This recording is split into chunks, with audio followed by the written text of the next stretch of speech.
I think we're building it the right way. Like, I think in terms of like laying a foundation about what we expect, trying to get everybody on the same page. There's different cadences that go with it. Obviously not the most patient person of all time, so you want these things to happen quicker, but you go back and you look back and say, okay, I think we're focusing on the right things. All right, now let's narrow the focus. Let's bring everybody together. The 12 is one.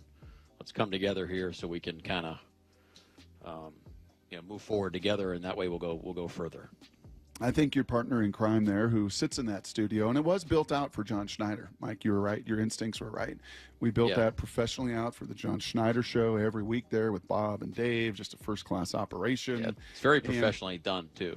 Very professional. That's what we are. We're pros. We're all about our process and sharpening it up as well.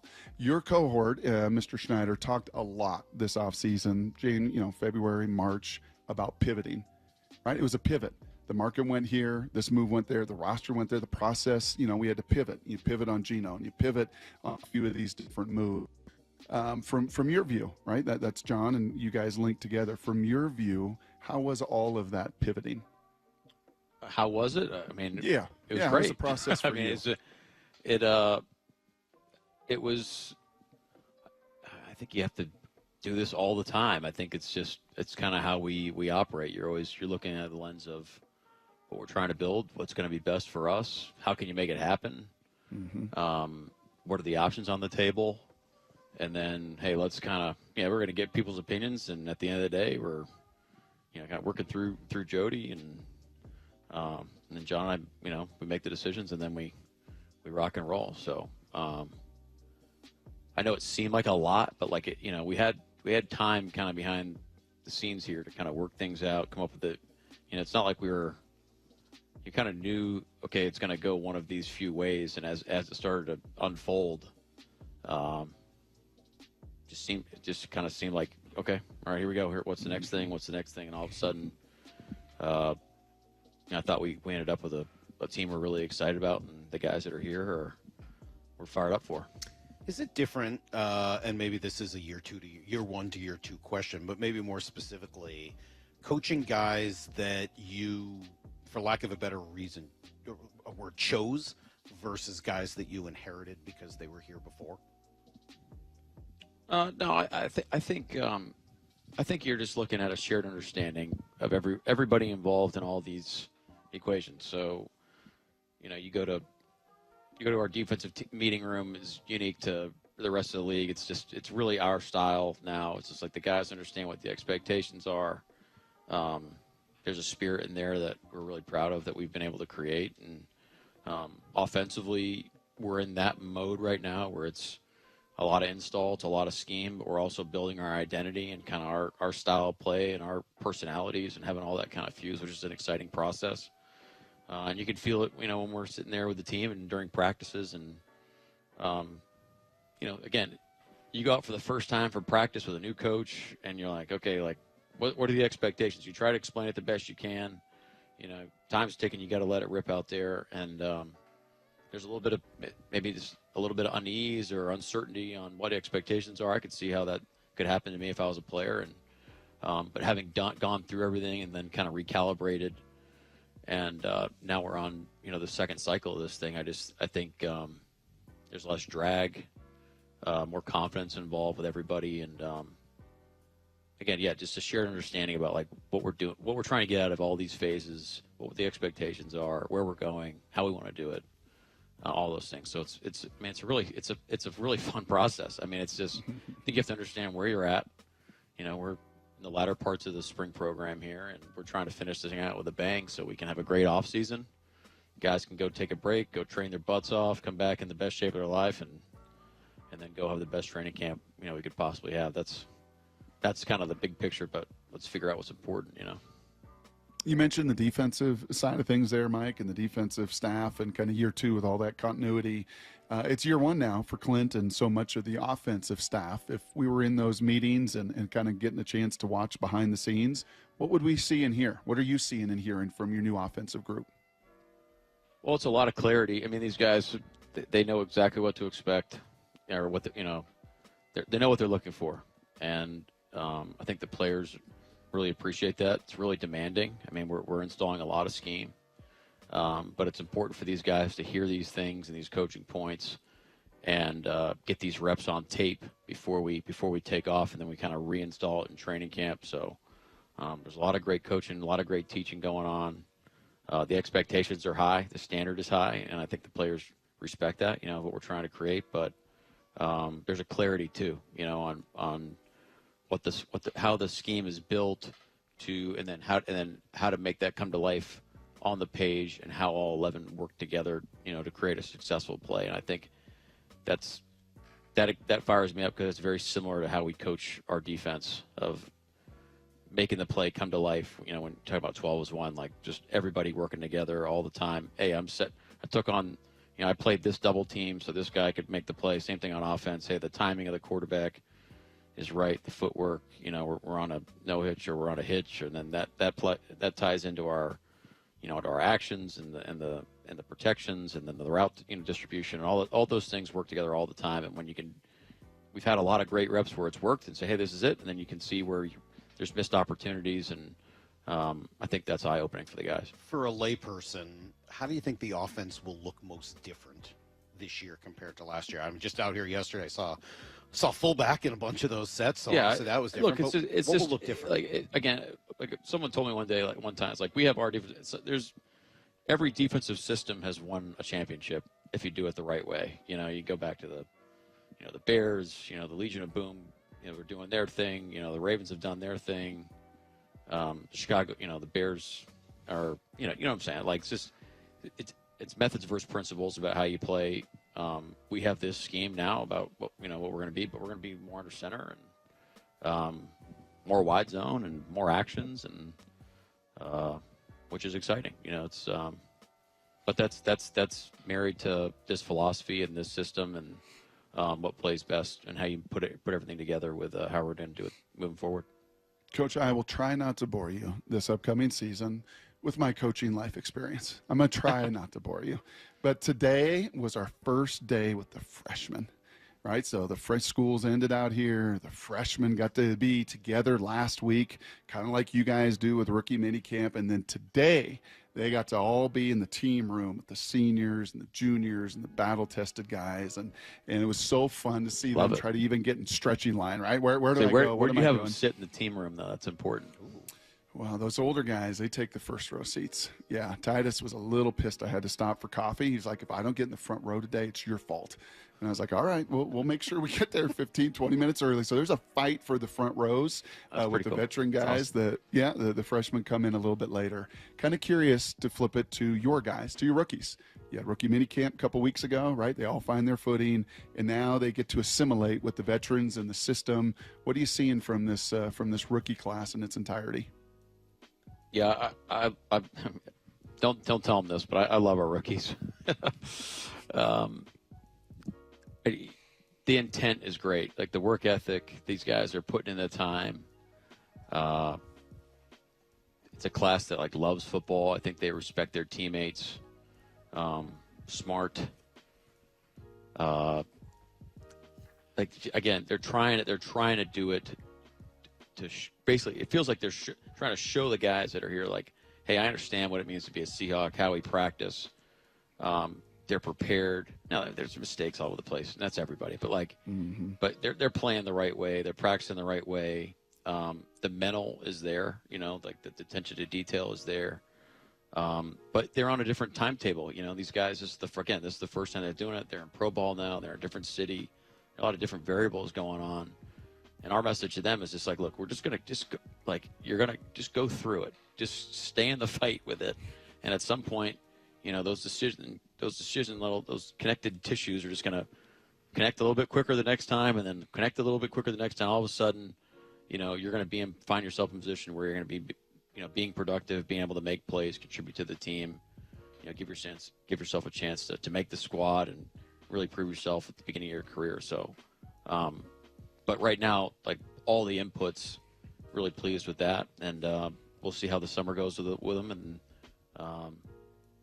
we got to take that momentum into training camp. I was looking for a text we got at about 6:05 this morning that says, I wonder how long it will take Brock to start talking to Coach McDonald about his own coaching experience this year. And it took about 12, 13 minutes, just for the record. Now we've got an answer. No, it's awesome. That's great. So I was out here yesterday, and I wasn't charting this or anything, but it looked like fairly even number of reps between your three quarterbacks that were out there. Is that something that we should expect to continue through training camp, or is that more unique to this time of the year? Yeah, I think it's more unique right now. I mean, Sam's getting them. Your math is off. As I said, I wasn't charting it. It was just sort of an eye test thing. Yeah. So Sam's getting the vast majority of the reps. It's important for everybody to rep and get the experience. And now that there's only so many minutes that you can be out on the field, but we want Drew to get a ton of reps too. We want J Mill to get a ton of reps. So how do you manage it? You can handle it with like move the ball periods, and when the threes get their opportunities, different ways you can kind of balance them out. So the ones aren't just taking a trillion reps on the field. You can use that time to develop the young guys, give them opportunities to go. So there's different things that are going on, but yeah, Sam's going to get vast majority, and as we'll go closer to the season, it'll get skewed even further. So I feel bad asking this because it feels like a gotcha question, but I really don't mean it that way. And if there's no way to answer it, I guess I would understand that. But look, was out here yesterday. Sam didn't have his best day. Obviously, a couple of picks, etc. And I guess I almost have to ask, but I hate asking this. Is there anything that could happen other than an injury between now and the beginning of the season that would lead to a different quarterback? No, you guys are crazy. There's no way to ask the question without sounding like an idiot. Like, I respect you got to ask it, but you guys, it's just a crazy question. There's just not going to Sam's our starting quarterback. We love him. He's doing a tremendous job. I think it's funny that the media is out there for like the first day, and all of a sudden they know exactly how good we're going to be and how good all the players are and all the tempos. Like, we don't even put on pads yet. Like, we haven't made one tackle. And it turns out in practice, like, it's a great way to build culture by letting guys know that, like, they can't make mistakes. That's exactly what we're shooting for. So go out to practice, be tight, make sure you don't make a mistake, because then, God forbid, you're the worst player of all time because you made one bad throw or one bad decision. It's like, that is not what we're trying to build. We want these guys to go prepare the right way, and then when they go out on the practice field, go freaking let it rip, and then we'll go fix it. We'll go. We got time. It's June. It's June 3rd. We'll go. Okay, they're going to get plenty of reps. We'll get those things fixed. I mean, Sam made a lot of great throws yesterday. He's gashing us on 3rd and goal to start the day out too. So, that was kind of a crazy question. Mm-hmm. Talk to me about your E-Man worry. Everybody we've had on, from DJ to Mayock to all the guys, I think similarly, I wonder how Coach McDonald and Dirty and staff are going to use him. Is he going to be a deep safety? Can he be a nickel? Can he be a big nickel? What kind of different roles can we see that freakish athlete in? Well, we joke with him. It's kind of we joke with him that it's up to him. It's really not. It's not as easy as of an answer as you'd like. Like, we had this with the similar situation with Kyle Hamilton. Because Brandon Stevens is another guy that was drafted the year before I got back to Baltimore. But these versatile guys that can do like a lot of things. It's like, okay, you're only going to get so many reps. How do you get good at one thing and then you expand? You start in the 3rd level and then work forward. I think with the way our team is structured now, with the safeties that we have, and Nick's just natural ability, like, I think we're starting with focusing more at the 2nd level nickel position. See if that translates possibly to like dime on 3rd down, which is kind of a similar like skill set, and then like roles that you play schematically, it's kind of mirrored. And then there'll be some opportunities to play safety too, in different packages. But it's a balance there of like, okay, how do you get them to get really good at these things, and then build the role as you go, Mm-hmm. But what I really appreciate about Nick is he loves the process of football.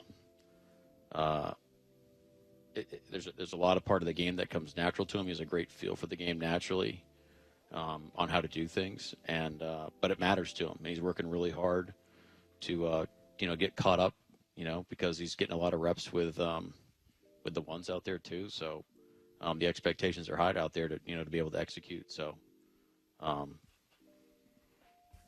yeah, he's fun to work with, but he knows he's got a long way to go. But you love the intent, you love the preparation, the coachability, all those things are there. You kind of answered this or talked about this, hinted at it in the answer about the quarterbacks, but we were having a debate, Brock, a week or two ago about coaching the positives versus coaching against negatives. And I think it was after listening to a Belichick interview, right, where he was somebody was saying about Belichick, he stressed so much, don't turn it over. And it sounds kind of the opposite of what you often hear about coaching, which is, tell people what you want them to do, not what you don't want them to do. As a coach, how do you balance that, kind of the need to not do the negatives with focusing on the positives? I don't want to make it seem like I'm going against Coach Belichick in anything, because he's probably the best ever to do it. But I think our philosophy here is we're going to be positive, man. Like, there's a way to word things where you can have best of both worlds. And so that's our job as coaches, to kind of like make that simplicity come to life for the guys. And again, what kind of team do you want? You want a team that's going to go out there and understand like what their responsibility is and then let it rip kind of within like the commander's intent of what we're trying to achieve. That's what we want. We want a team operating like that, especially in those critical moments. But you have to understand where there's a line there, and when you're below the line, the way we explain it is like if the intent's right, the guys are prepared the right way, and we're below the line. Hey, as coaches, like we're with you, man. We're coaching you up.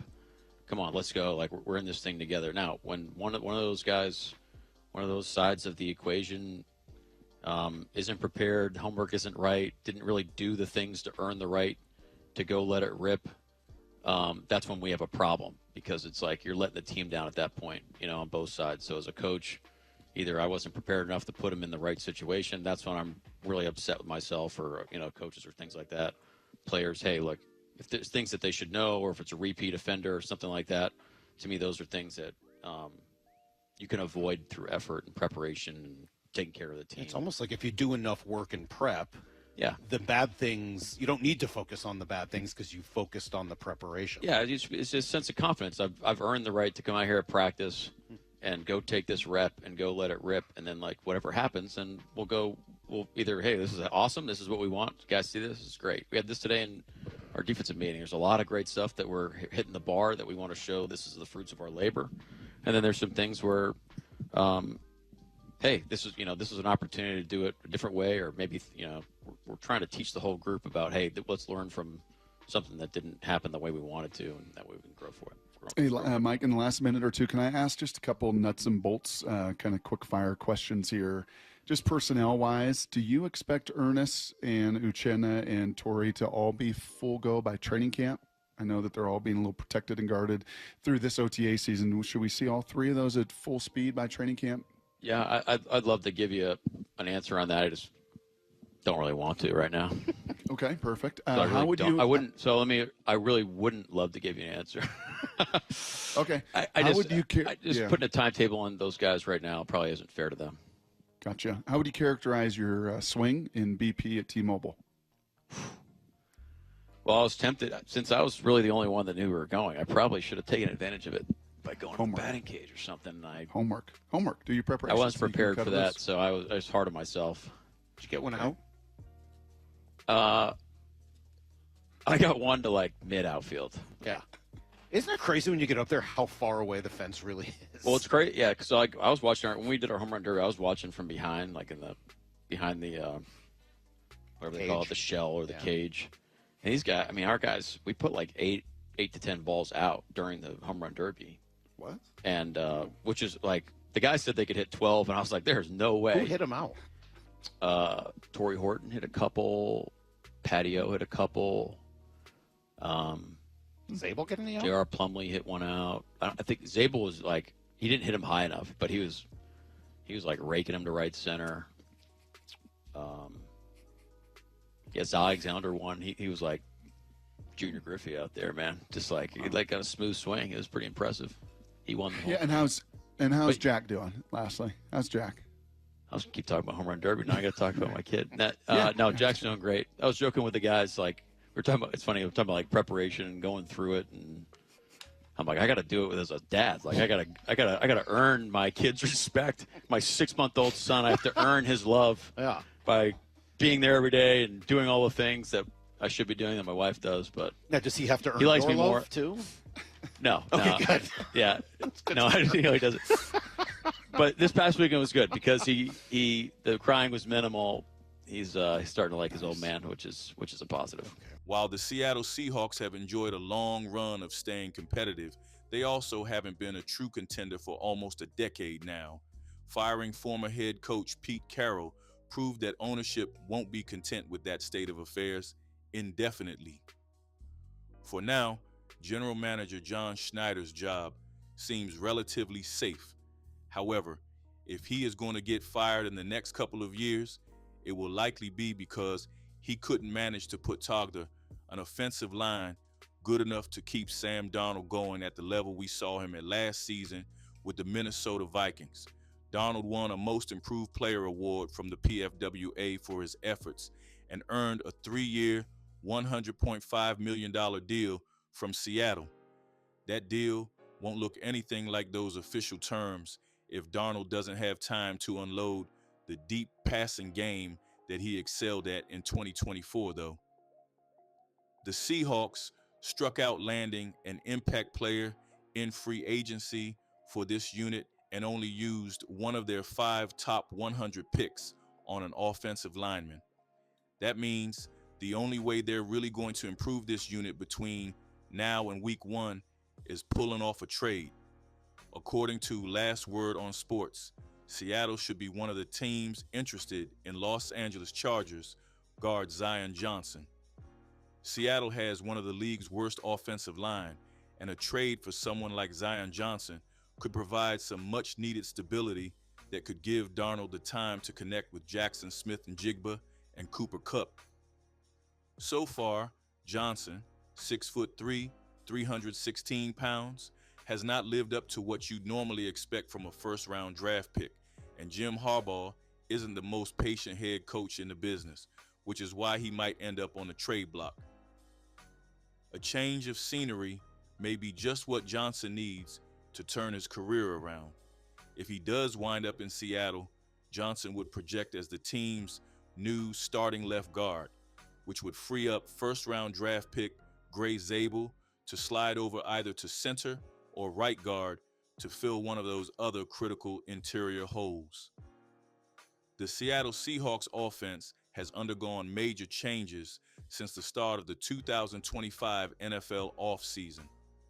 Not only did they trade away quarterback Geno Smith and wide receiver DK Metcalf, the team released veteran Tyler Lockett after 10 seasons in Seattle. With Sam Darnold stepping in for Smith, the Seahawks must do everything possible to set their new starting quarterback up for success this season. The team signed former Rams wide receiver Cooper Kupp and veteran Marquez Valdez-Scantling to replace Metcalf and Lockett. But was that enough? Even with an ascending Jackson Smith-Njigba taking over as the number 1 wideout, Seattle could benefit from adding another weapon. One player who could be available on the trade market is Washington Commanders wide receiver Terry McLaurin. According to NFL insider Jordan Schultz, McLaurin is unhappy with his current contract situation in Washington. Terry McLaurin has made it clear to the team that he's frustrated with the lack of progress on a long-term deal, wrote Schultz. As I previously reported, McLaurin unexpectedly left voluntary workouts after initially attending, and it remains to be seen whether he'll report for mandatory minicamp. McLaurin, who's entering the final year of his deal with the Commanders, has recorded at least 1,000 receiving yards in his last 5 seasons. His rookie year was the only season he finished with less than 1,000 yards, 919 yards in 2019. Last year, the Commanders shocked the rest of the league by making it to the NFC Championship game before losing to the eventual Super Bowl champion Philadelphia Eagles. McLaurin recorded a career-high 13 touchdowns last season. The 29-year-old has a salary cap hit of $25.5 million this season. If the Commanders were to trade him, they would only have to pay his $5.6 million bonus while shedding almost $20 million in cap space. According to Over the Cap, the Seahawks have over $31 million in cap space available, which is enough to pull off a trade for McLaurin. Since entering the league as a third-round pick out of Ohio State, Scary Terry has racked up 460 receptions for 6,379 receiving yards and 38 touchdowns. If Seahawks general manager John Schneider truly wants to set his quarterback up for success, trading for McLaurin has to be considered